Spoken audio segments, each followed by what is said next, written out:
depan setiap kami, dan kami percaya kasih Tuhan akan senantiasa melingkupi kami sampai masa tua kami, sampai akhir kehidupan setiap kami. Dan kami percaya dalam kasih Tuhan kami akan melihat hidup kami pasti diberkati, pekerjaan bisnis kami pasti diberkati, bahkan sampai anak cucu kami, keturunan kami, generasi kami, semuanya juga pasti diberkati Tuhan. Terima kasih Tuhan, terima kasih. Tiba saatnya kami mau siapkan hati kami Tuhan, lebih lagi diberkati oleh kebenaran firman-Mu. Ajar kami Tuhan, didik bentuk setiap kami. Kami bawa hati kami Tuhan, Lu terima isi hati-Mu Bapa. Dan kami doa, benih firman bukan cuma duduk diam, bukan hanya yaitu Tuhan diam saja di hati kami, tapi akan bertumbuh, berakar dan berbuah. Kami yang terima firman akan bangkit jadi pelaku-pelaku firman Tuhan. Kami doa, hamba-Mu yang mempercayai Tuhan menyampaikan firman Bapa, urapan Tuhan mengalir ke hamba-Mu. Sucikanlah yang hamba-Mu Tuhan, jika ada dosa Tuhan mohon ampun, membantu Tuhan yang berikan kekuatan. Hamba gak bisa apa-apa tanpa Tuhan, hamba lemah tanpa Tuhan, hamba gak layak tanpa Tuhan, tapi dalam pengurapan Tuhan ada kekuatan yang baru. Tuhan menyucikan, melainkan memampukan, akan mengubahkan yang biasa jadi luar biasa, yang lemah jadi kuat, yang tidak jadi layak untuk jadi berkat. Semua yang hadir pasti diberkati dengan sempurna. Berbicaralah Tuhan, isi hati-Mu yang disampaikan, umat-Mu diberkati. Dalam nama Tuhan Yesus, ada yang siap diberkati dengan sukacita, dengan iman, dengan bangga. Sama-sama kita katakan, amin. Tepuk tangan yang paling meriah buat Tuhan. Silakan duduk saudara. Terima kasih buat setiap rekan-rekan yang sudah mulai dengan luar biasa. Dan dari mimbar ini saya mau sampaikan salam damai sejahtera. Shalom. Sekali lagi shalom. Haleluya, dalam Tuhan ada sukacita. Amin. Dan di mana ada sukacita pasti ada senyuman di wajahnya. Boleh sama-sama berikan senyuman dulu. Jumpai kanan kiri depan belakang, mengatakan mari bersukacita dalam Tuhan. Haleluya. Kelihatan mana yang udah gajian, mana belum? Haleluya. Memang tuh akhir bulan tuh ya adil buat semua orang, saudara. Ada yang akhir bulan gajian, ada akhir bulan belum gajian, saudara. Dan itu kelihatan dari yang senyuman-senyuman tadi. Jadi yang udah gajian langsung, nah, mari bersukacita dalam Tuhan. Yang belum gajian, kasihan, udah kayak orang puasa 2 minggu, saudara. Haleluya. Tapi sekali lagi saya mau bilang, saudara, karena Tuhan tetap bisa bersukacita, karena sukacita kita bukan ditentukan oleh keadaan, tapi karena kita punya Tuhan yang setia. Tepuk tangan dulu yang paling meriah buat Tuhan. Haleluya. Dan saya senang bisa jumpa dengan saudara di depan saya ini. Saudara adalah orang-orang yang luar biasa. Amin. Di depan saya adalah orang-orang yang setia. Amin. Dan bisa kelihatan kalau saudara hadir minggu lalu dan saudara hadir minggu ini, saudara bisa melihat bahwa Kristen-Kristen apa sudah gak hadir lagi hari ini, saudara. Waktu Paskah sampai sini-sini, haleluya. Begitu Paskah selesai, keluar masuk kotak, mereka juga masuk kotak, saudara. Tapi saudara tetap setia, artinya saudara orang-orang yang cinta Tuhan. Amin. Saya mau bilang saudara, orang yang cinta Tuhan, setia sama Tuhan, janji firman Tuhan, hidupnya anak cucunya pasti diberkati Tuhan. Tepuk tangan yang paling meriah buat Tuhan. Sama-sama bilang sama saya, aku pasti diberkati Tuhan. Anak cucuku pasti diberkati Tuhan. Bilang kanan kirimu, kamu juga pasti diberkati Tuhan. Bilang sama yang ngomong, kamu luar biasa.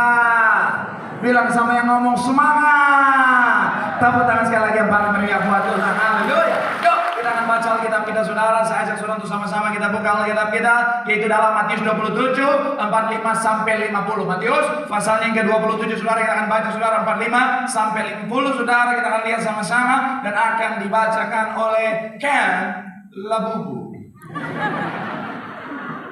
Haleluya. Ada yang komen gini, Pak Pendeta, yang di belakang itu siapa?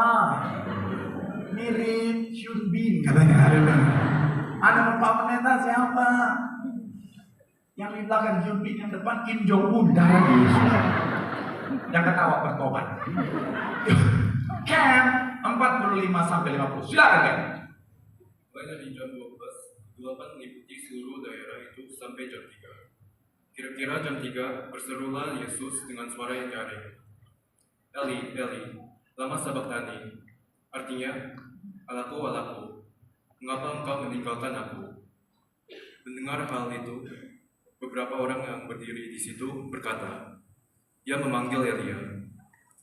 Dan segeralah datang seorang dari mereka.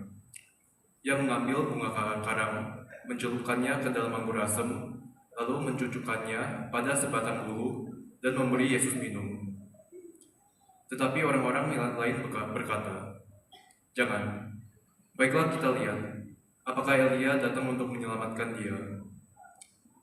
Yesus berseru pula dengan suara nyaring, lalu menyerahkan nyawanya. Demikian firman Tuhan. Terima kasih. Sambil baca kitab tadi. Tuhan, semoga Ken jadi biniku. Ini motivasi yang benar.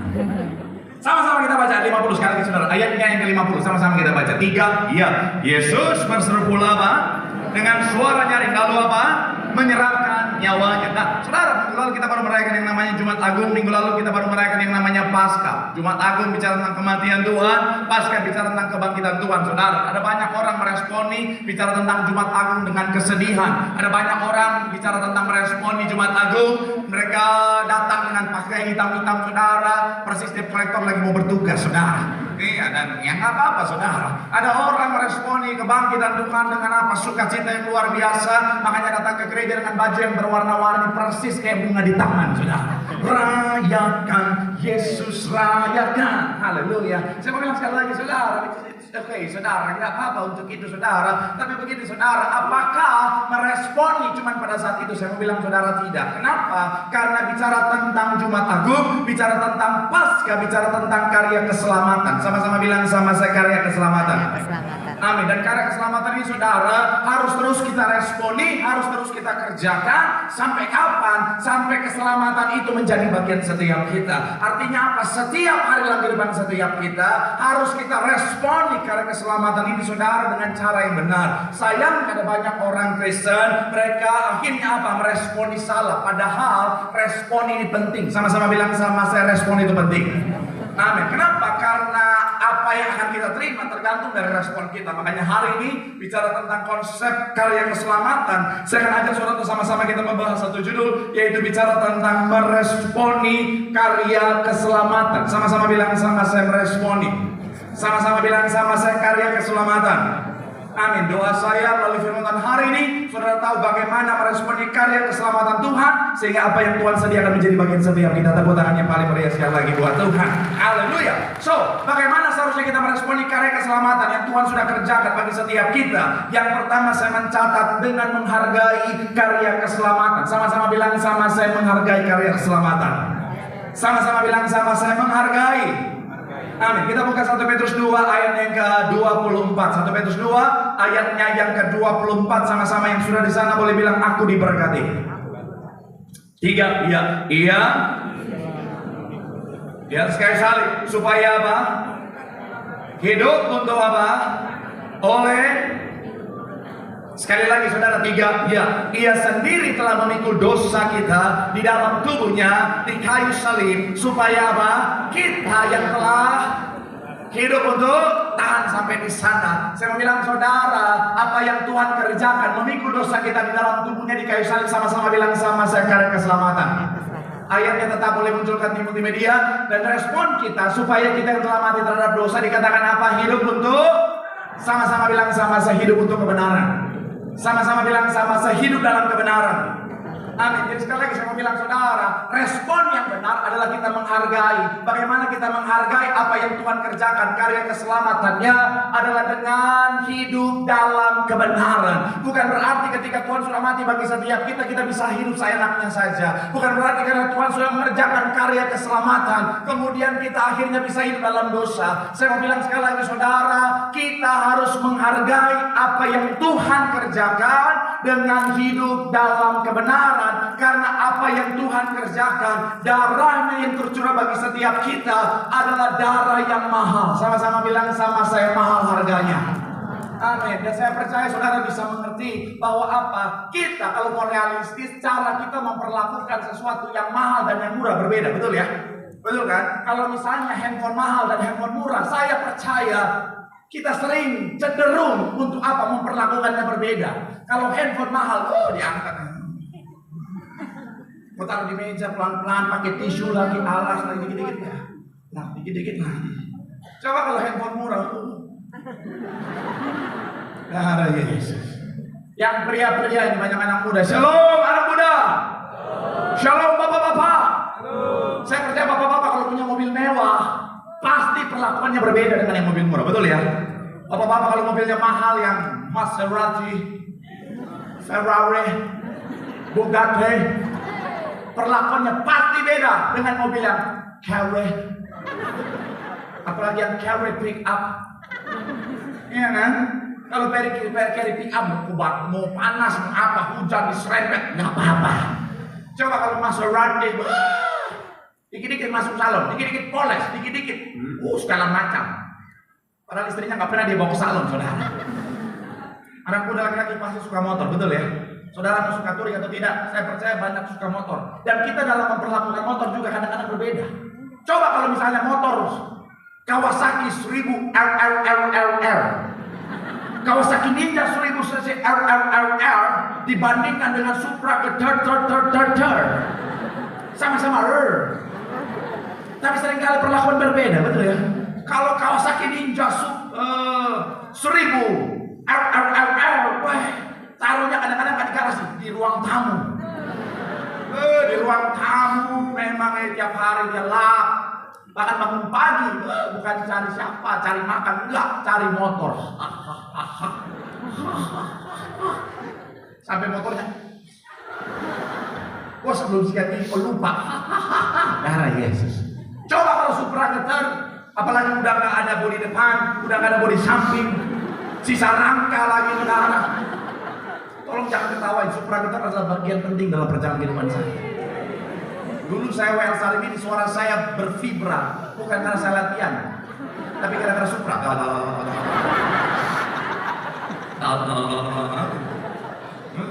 Saya mau bilang coba ya, kalau Supra getar apalagi udah ada bentuk bodi, taruh di depan jalan. Sampai mamanya nanya, ngaku nggak hilang itu motor? Ya mak, motor kayak gitu mama juga malas mak. Saya mau bilang saudara, iya kan? Wanita juga kan sama kan, kalau tas mahal, on point terus, bawahnya on point, harus selalu kelihatan, nggak boleh kesentuh orang. Kalau mau duduk taruh di pangkuan, anak mau duduk minggir. Ini tempat tas mama, minggir. Di rumah taruh di kotak, pakai lampu, pakai anti jamur segala macam, senter lagi saudara. Setiap dia lihat. Coba kalau tas murah, 50.000 dapat 3 dimakan dulu. Cara bawanya nggak ada on point ya. Pulang rumah langsung lempar, darah ya. Saya mau bilang saudara, shalom anak muda. Makanya kalau kau tidak diperlakukan dengan baik oleh pasanganmu,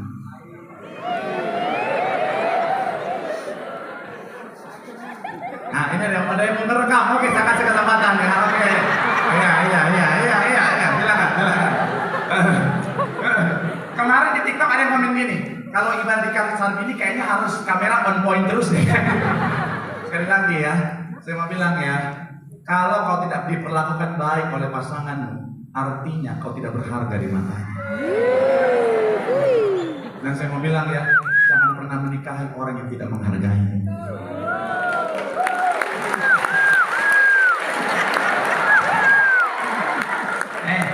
Karena saya mau bilang ya, masih pacaran aja dia udah gak hargai, apalagi kau sudah jadi hak milik. Shalom. Anak muda masih pacaran aja dia udah gak hargain, apalagi sudah jadi hak milik. Disia-siakan. Betul para orang tua? Itu pengalaman hidup mereka. Betul. Nggak apa-apa ya, ini saya anak muda sedikit, saya bahas sedikit lebih dalam ya. Kalau masih pacaran aja kau dibiarkan pulang sendiri, jalan sendiri, mana-mana sendiri. Sabar, jangan teriak-teriak dulu. Nanti pas udah nikah, itu pas naik motor, kau duduk bukan di kursi, di lampu bos. Di lampu. Terus amit-amit jatuh, plang. Yang diangkat motor dulu, bukan kau. Kau teriak, suamiku tolong aku. Diam kau. Kau sudah lunas, ini masih kredit lunas. Haleluya. Ada ibu satu. Saya mau bilang ya, kalau kita tahu itu mahal, kita akan hargai. Amin. Tapi sayangnya ada banyak orang Kristen nggak menghargai keselamatan yang sudah Tuhan kerjakan. Shalom.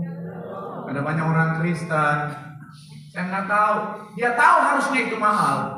Satu pujian berkata apa? Bukan dengan barang fana Kau membayar dosa.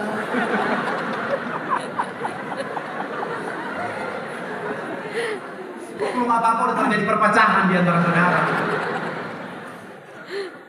Dengan darah yang mahal. Tiada noda dan celah. Saya mau bilang ya, saya mau bilang sekali lagi saudara, terus kenapa seringkali kita nggak hargai apa yang sudah Tuhan kerjakan?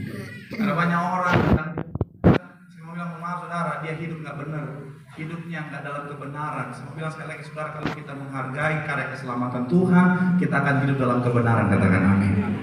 Boleh tepuk tangan dulu yang paling meriah buat Kristus.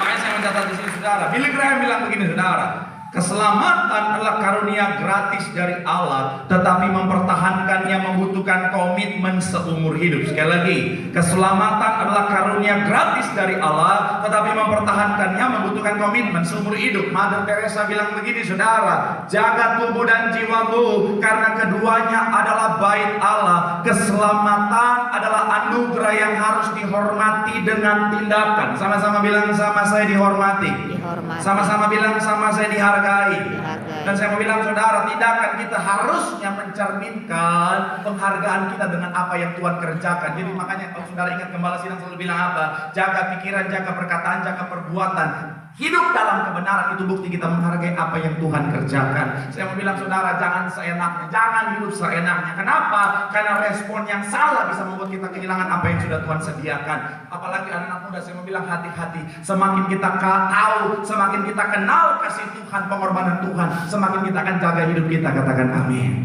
Shalom anak muda. Sama-sama bilang sama saya, jaga hidup. Shalom para wanita. Kalau pacarmu mulai ajak aneh-aneh, putuskan dia. Kok nggak aneh? Hah? Dari respon saudara kelihatan bucin. Saya mau bilang ya, orang yang sungguh-sungguh mencintaimu tidak akan merusak masa depan. Kok cuma sini yang sini? Masalahnya ganteng banget, bapak itu ganteng banget. Bodoh amat. Saya mau bilang sekali lagi saudara, hidup dalam kebenaran.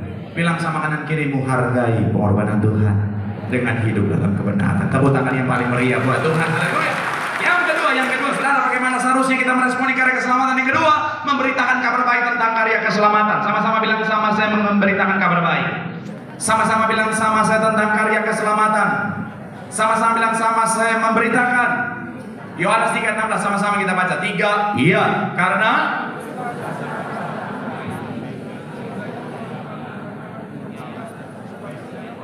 tidak binasa melainkan apa?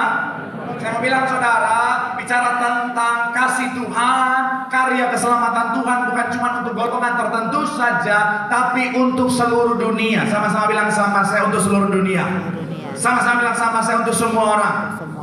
Dan saya mau bilang saudara, kabar buruknya penduduk ateis di dunia terus ngalamin peningkatan saudara. Coba kita lihat survei membuktikan saudara bahwa jumlah orang yang mengaku, ini baru yang mengaku banyak saudara. Di dunia yang udah ngaku 2,3%, artinya berapa? Kira-kira 1,19 miliar orang saudara. Dan selain itu sekitar 11,9 populasi dunia mengaku sebagai non-teis. Saya cek non-teis artinya sama, nggak percaya Tuhan juga saudara. Dan negara-negara yang ateis saudara boleh munculkan itu saudara ada, ini tahun 2023 yang paling tinggi Ceko, kemudian Korea Utara Kim Jong Un, Estonia, Jepang. Makanya buat ibu-ibu hati-hati ya, ibu-ibu hati-hati.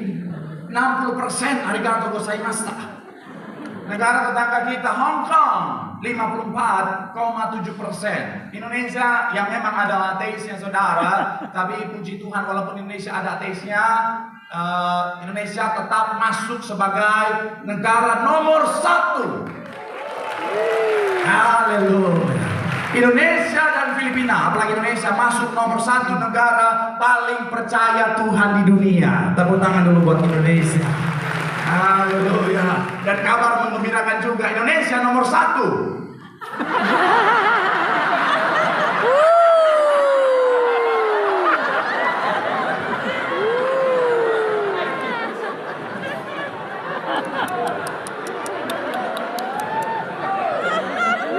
Parah. Saudara suka nonton berita viral terakhir-terakhir nggak? Yang orang dibawa kemana? Kamboja. Karena di sana perjudiannya begitu mengerikan. Boleh munculkan lagi, saudara lihat Kamboja gak ada apa-apanya dibanding Indonesia. Saudara lihat Rusia yang terkenal sangar. Rusia sangar loh, sangar kan? Hura. Ketemu orang Indonesia soal perjudian, cium tangan mereka. Tapi haleluya. Tapi sekali lagi saya mau bilang, saudara, bicara tentang yang namanya, oh Tuhan Yesus, saya bingung mau bangga atau tidak. Tapi sekali lagi saya mau bilang, saudara, kita punya tanggung jawab, saudara, amin. Untuk apa? Untuk memberitakan kabar baik. Kenapa? Karena keselamatan untuk semua orang Tuhan mati, untuk semuanya. Dan harus kita ingat, keselamatan memang untuk semua. Tapi siapa yang menikmati keselamatan, masih dalam ayat yang sama, Yohanes 3:16, adalah mereka yang percaya. Sama-sama bilang, sama saya yang percaya. Boleh munculkan lagi ayatnya, saudara. Dikatakan apa? Karena begitu besar kasih Allah akan dunia ini, sehingga apa? Supaya setiap orang yang apa? Yang percaya. Sama-sama bilang, sama saya yang percaya. Sama-sama bilang, sama saya yang beriman.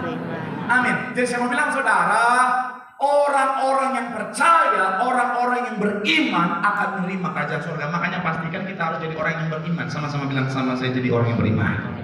Setelah kita beriman, kita sharing kabar sukacita, beritakan supaya apa? Supaya orang juga jadi orang yang beriman, yang percaya. Makanya dikatakan apa? Perintah amanat agung, Matius 28 ayat 19 sampai 20 dikatakan apa? 3 iya. Ayatnya yang 19 dulu baru 20. Sama-sama kita baca. 3 iya. Karena itu jadikanlah dan tahan sampai di sana. Dikatakan karena itu pergilah, jadikanlah semua bangsa dan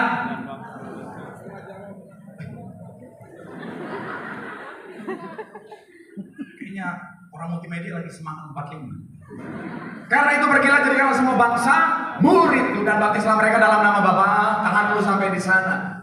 Kalau saudara perhatikan, di situ dikatakan semua bangsa muridku. Kenapa bukan pengikut? Kalau gitu saya ubah pertanyaannya. Apa beda pengikut dan murid?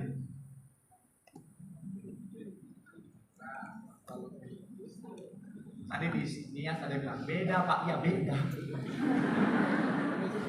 Nenek tahun depan Nias, depan Sarbini juga tahu beda. Apa bedanya? Itu yang saya tanyakan. Pak Pendeta, kami tuh akhir bulan nggak mau mikir. Kami datang di sesi ini cuma buat. Saya mau bilang, saudara, saya nggak mau saudara dan saya pulang nggak bawa apa-apa. Kenapa? Saya paling senang jemaat sukacita, saya senang jemaat ketawa. Tapi pastikan pulang harus bawa sesuatu. Jangan sampai saudara pulang, ini perintah Marcel buat apa? Nggak tahu. Pokoknya lucu, darah Yesus. Apa beda pengikut dan murid? Kalau murid apa?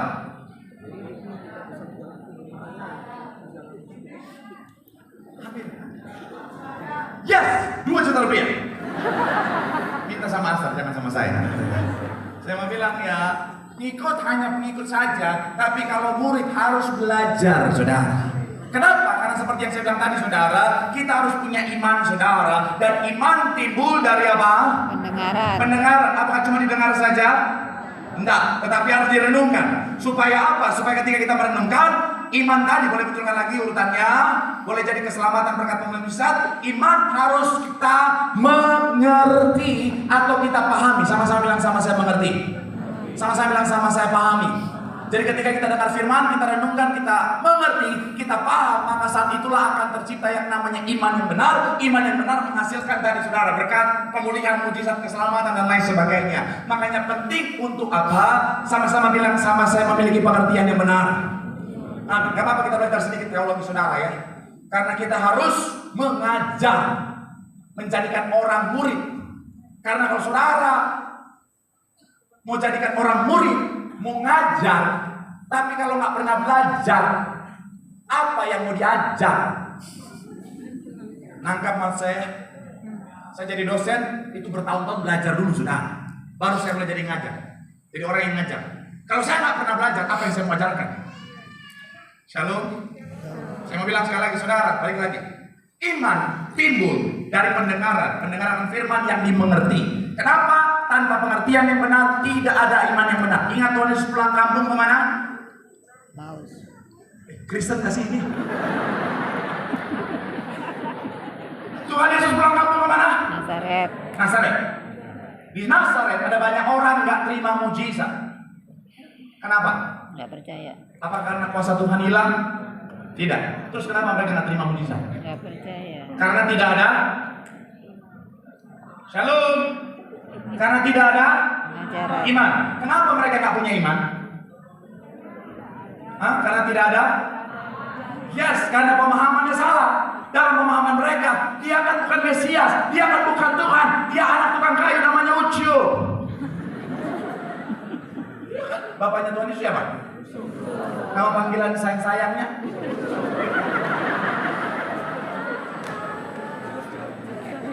Masih Alkitabiah. Karena pemahaman mereka salah, iman mereka jadi salah, hasilnya mereka tak terima yang benar, saudara. Makanya penting bagi setiap kita untuk apa, saudara? Kita mengajar yang benar supaya orang punya iman yang benar. Makanya Alkitab ayat 20 bilang apa? Ajarlah mereka. Sama-sama bilang sama saya, ajarlah mereka. Ajarlah mereka. Tapi seperti yang saya bilang tadi, bagaimana kita mengajar orang di sana supaya jadi murid Tuhan Yesus kalau kita nggak pernah belajar? Shalom. Ada banyak orang Kristen nggak pernah belajar firman Tuhan. Bagaimana mengajar? Shalom. Ada banyak orang Kristen nggak mau ngajar karena nggak pernah belajar. Ditanya, Tuhan lu kok 3? Percaya saja. Tuhan lu kok mati? Percaya saja. Tuhan kok doa sama Tuhan? Percaya saja. Kalau Tuhan turun ke dunia, sorga kosong dong. Percaya saja. Hello. Iman itu bukan cuma percaya saja. Iman harus dipahami, saudara. Dengan pemahaman yang benar, imannya jadi benar. Shalom. Memang akhir bulan buat keras, liar. Kenapa? Ada yang bilang, kalau kita biasa di TikTok lucu. Kok sekarang bikin kami tertekan? Saya mau bilang sekali lagi, saudara, kita harus belajar supaya bisa ngajar. Karena apapun profesi saudara dan saya, kita semua hamba Tuhan. Amin. Jadi kalau orang nanya, kasih tahu kebenaran, ajar kebenaran. Jangan cuma komplain ketika ada orang ninggalin kekristenan. Saudara boleh cek orang-orang yang ninggalin kekristenan, hampir semuanya karena mereka nggak punya pemahaman yang benar. Betul tidak? Saudara cek YouTube semuanya pemahaman yang keliru. Kenapa mereka tinggalkan Tuhan? Karena mereka nggak paham. Nah itu tanggung jawab kita sebagai anak Tuhan, bukan cuma pendeta. Jangan saya semuanya jadi pencari domba yang giling. Main komen-komen, Pak sini lagi, Pak sini lagi. Kalau saya semua saudara ngapain? Saya mau bilang saudara, kita punya tugas untuk ngajar. Jangan cuma lihat orang akhirnya ninggalin Tuhan, cuma pintar hakimin komen-komen. Yudas. Kita punya tanggung jawab, amin. Amin. Kenapa? Oh Tuhan kita 3 ya. Saya mau bilang saudara, belajar untuk memahami dengan benar. Maka saya waktu ditanya, Tritunggal, apa Tuhan ketiga? Ya sebenarnya bukan bicara tentang jumlah Tuhan, tetapi kebagaimanaan Tuhan itu, saudara. Tapi kalau harus pun dijelaskan segitu di detailnya, saudara, Tritunggal, Tuhan yang satu itu terdiri dari apa? Tubuh, kemudian roh dan firman. Belajar. Pertanyaan saya pendeta Marcel ya.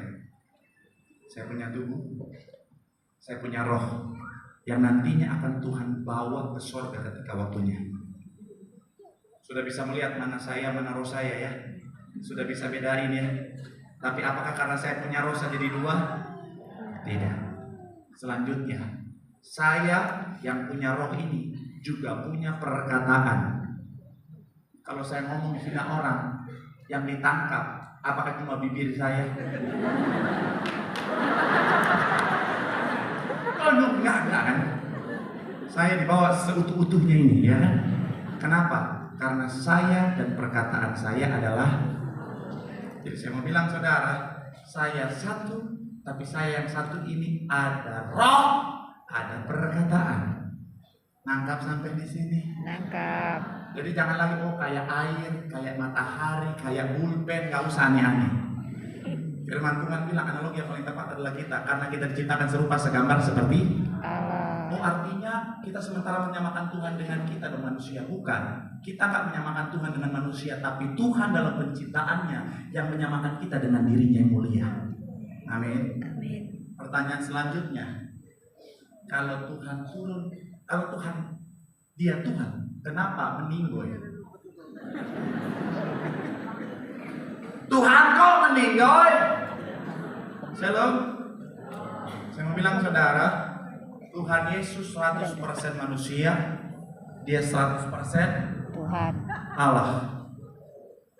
Tetapi dalam karya keselamatan, saya mau bilang saudara, Tuhan Yesus harus mati supaya karya keselamatan itu terlaksana, menggantikan saudara dan saya harusnya mengalami upah dosa adalah keilahiannya kembali ke surga. Yang meninggal tubuh jasmaninya, bukan keilahiannya. Jadi sekali lagi, yang meninggal Tubuh jasmani. jasmani manusianya, bukan keilahiannya. Keilahiannya meninggalkan jasmaninya supaya mengalami kematian. Makanya ketika keilahiannya meninggalkan dia supaya mengalami kematian, yang kita baca tadi, kemanusiaannya berteriak, Eli, Eli, lama sabachthani. Allahku, kenapa Kau meninggalkan aku? Kemanusiaannya teriak karena keilahiannya harus meninggalkan dia supaya mengalami kematian. Nangkap sampai di sini? Jadi kita bisa jelaskan ya. Kalau Tuhan turun ke dunia, surga kosong dong. Hei, gorengan penyek.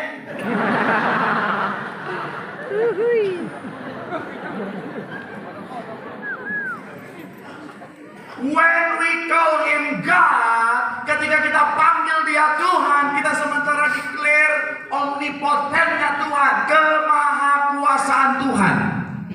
Amin. Amin. Kalau kita panggil dia Tuhan, kita declare dia maha kuasa. Amin. Amin. Karena kalau dia bukan pribadi yang maha kuasa, dia bukan Tuhan. Makanya saya bilang saudara, when we call him God, artinya dia omnipoten, maha kuasa, dan dalam kemahakuasaannya itu dia omnipresent, maha Hadir. Jadi dia bisa ada di sorga, dia bisa juga ada di dunia dalam waktu yang sama. Dia bisa ada di cabang Sarbini, cabang CBD, cabang Bekasi, cabang Zimbabwe kalau ada, dan lakukan perkara mujizat yang sama. Amin. Tepuk tangan dulu yang paling meriah buat Tuhan. Jadi orang Kristen harus belajar. Jangan ditanya, percaya saja. Sekali lagi saya mau bilang saudara, kita punya tanggung jawab. Amin. Amin. Bilang sama kanan kiri, memberitakan kabar keselamatan. Beritakan kabar. Supaya menghidupkan setiap kita banyak jiwa dimenangkan bagi kerajaan surga. Tepuk tangan yang paling meriah buat Tuhan. Yang terakhir, yang ketiga, saudara Imam sih udah siap-siap. Saudara yang ketiga, apa respon yang benar? Kasihan banget sih Bapak kalau berat teologis mendalam sih. Apa? Adalah menyangkal diri dan memikul salib. Sama-sama bilang sama saya, menyangkal diri. Menyangkal diri. Sama-sama bilang sama saya, pikul salib. Pikul salib. Lukas 9 ayat 23, sama-sama kita baca yuk. Lukas 9 ayatnya yang ke-23, yang sudah di sana boleh bilang aku diberkati. Tiga, iya, katanya kepada mereka semua. Setiap Setiap yang mau mengikut aku, dia harus memikul salibnya setiap hari dan sekali lagi saudara, katanya kepada mereka semua, setiap orang yang mengikut aku, ia harus ngapain? Menyangkal dirinya, memikul salibnya setiap hari mengikut aku dan mengikut aku. Sudah bisa lihat ya. Jadi bicara tentang harus dikerjakan setiap hari. Apa itu? Menyangkal diri. Menyangkal diri maksudnya apa? Melepaskan keinginan daging. Menyangkal diri artinya mematikan kedagingan kita. Kenapa? Karena manusia terdiri dari daging dan roh. Dalam konteks keinginan ya. Tadi di SCBD ada bilang, yang gemuk Pak, yang gemuk. Bukan. Bukan berarti karena kita gemuk, oh dia dikuasai kedagingan. Enggak. SCBD. Ada aja kena jemaat begitu. Jadi manusia terdiri dari keinginan daging, ada keinginan roh. Kalau kita mencatat, daging akan membawa kita pada kebinasaan, roh membawa kita pada kehidupan yang kekal. Nah, setiap hari yang Tuhan mau dalam merespon di karya keselamatan, kita sangkal diri, kita matikan kedagingan kita. Maksudnya apa? Jangan kasih makan kedagingan kita. Yang harus kita makan, kasih makan adalah roh kita. Karena gini, mana yang berkuasa atas kita tergantung mana yang besar dalam hidup kita. Mana yang besar dalam hidup kita tergantung mana yang kita kasih makan setiap hari. Jadi kalau saudara selalu kasih makan kedaginganmu, maka kedaginganmu yang besar, rohmu yang akan mengecil. Tapi kalau rohmu yang kau kasih makan, ujian penyembahan, renungan firman, rohmu yang besar, kedaginganmu dimatikan. Akhirnya hidupmu dituntut oleh roh. Tapi sebaliknya ada banyak orang Kristen zaman sekarang lebih sering kasih makan kedagingannya. Dengan apa? Dosa, dosa, dosa, dan dosa. Dan akhirnya apa? Lama-kelamaan kedagingan jadi besar menguasai dia. Sampai akhirnya bikin dosa udah santai. Pernah lihat orang bikin dosa santai kayak nggak ada rasa bersalah? Karena udah biasa bikin dosa, kedagingan sudah besar dalam hidupnya. Orang kalau nggak biasa bikin dosa, ketika bikin dosa langsung, iya kan? Saudara pernah lihat copet pemula?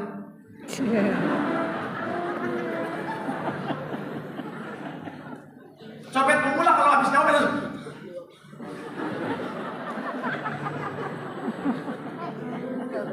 Coba kalau copet profesional yang udah lama nyopet, habis nyopet bisa.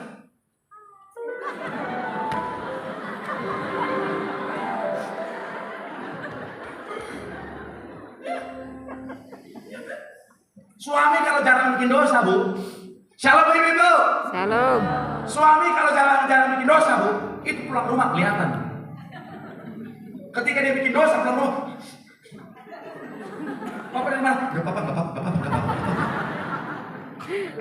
Coba kalau suami udah biasa bikin dosa, pulang rumah, shalom mama. Ada sukacita.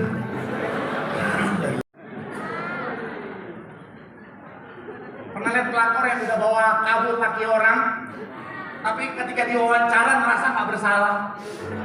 Iya, saya sih memang tahu dia udah punya istri ya. Tapi bagaimana? Cinta.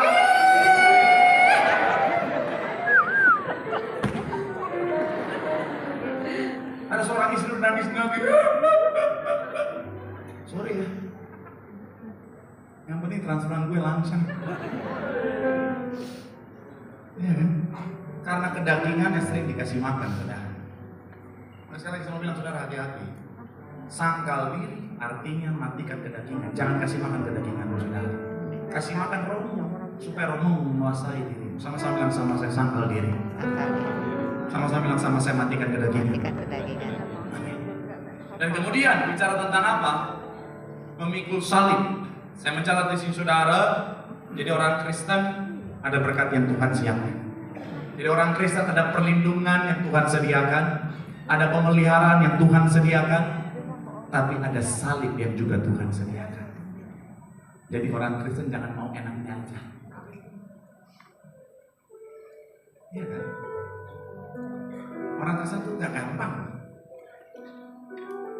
Kalau ada yang bilang gini, jadi Kristen enak, ibadah cuma setiap hari Minggu 2 jam. Itu pun selama ibadah cuma nyanyi-nyanyi. Habis itu masuk surga deh. Gak semudah itu Ferguson. Iya kan? Saya merasa lagi di cafe jazz gitu. Tolong yang normal-normal. Kan tadi nada jazz gitu ya.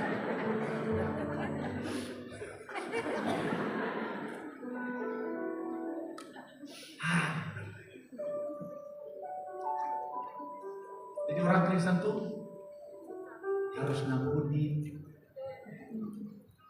mengasihi. Bukan cuma sesama Kristen, semua orang, bahkan musuh harus dikasihi. Dimana ketika orang jahat, kita nggak boleh berdoa yang jahat, harus doa ucap berkat. Kalau ikutin emosi kita, orang jahat sama kita Tuhan. Cuman udah keterlaluan orang itu Tuhan. Tuhan ini hancurkan, hancurkan. Ada teman saya keceplosan, saking keselnya duitnya diambil, dia bilang Tuhan buat pencuri itu Tuhan jambak dia Tuhan. Orang lain Tuhan jambak, ini Tuhan jambak. Dalam hati saya emang gue pikir Tuhan cowok-cowok salon jambak-jambak atau apa? Tuhan gue.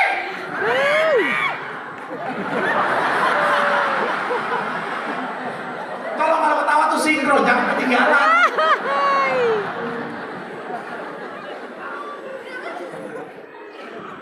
Kalau mau ikut kedagingan ibu-ibu, kalau suaminya jahat, pelit lagi, cari-cari kuntilanak lagi, ibu-ibu akan berdoa Tuhan. Suami udah keterlaluan, tolong Tuhan, Tuhan cabut ya Tuhan, cabut ya.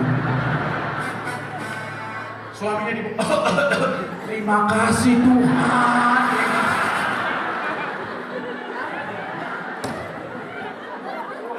Shalom bapak-bapak.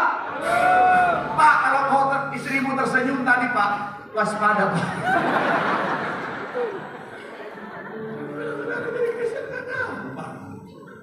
Dijahatin, harus ngampuni.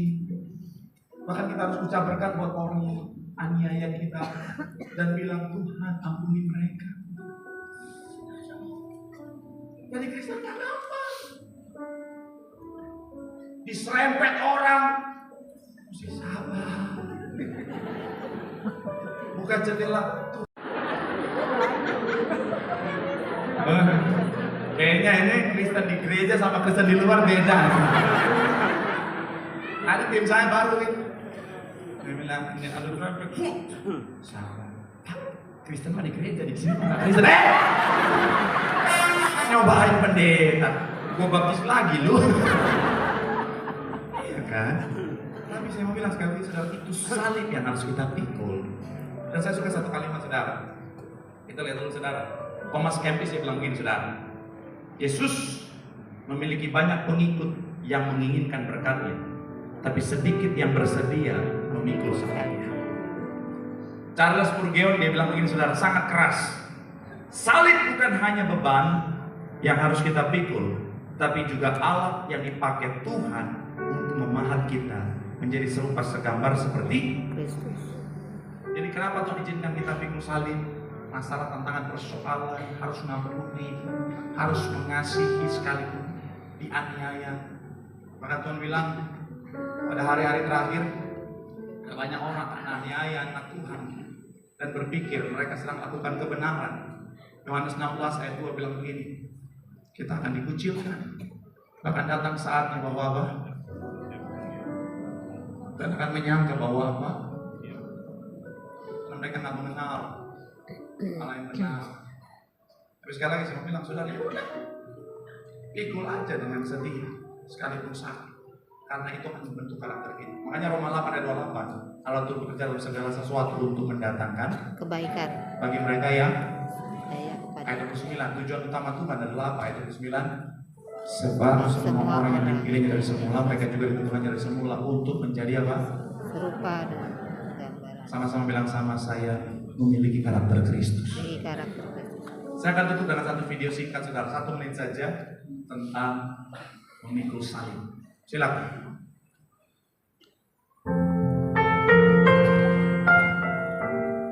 Setiap orang kita punya salib masing-masing.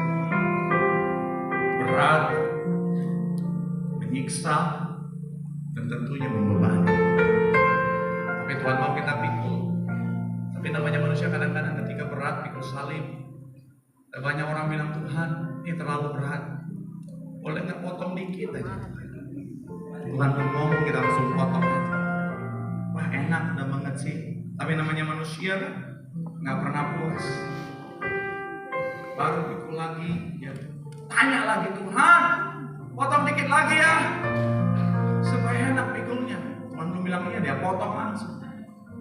Enak Tuhan, terima kasih. Salib mini.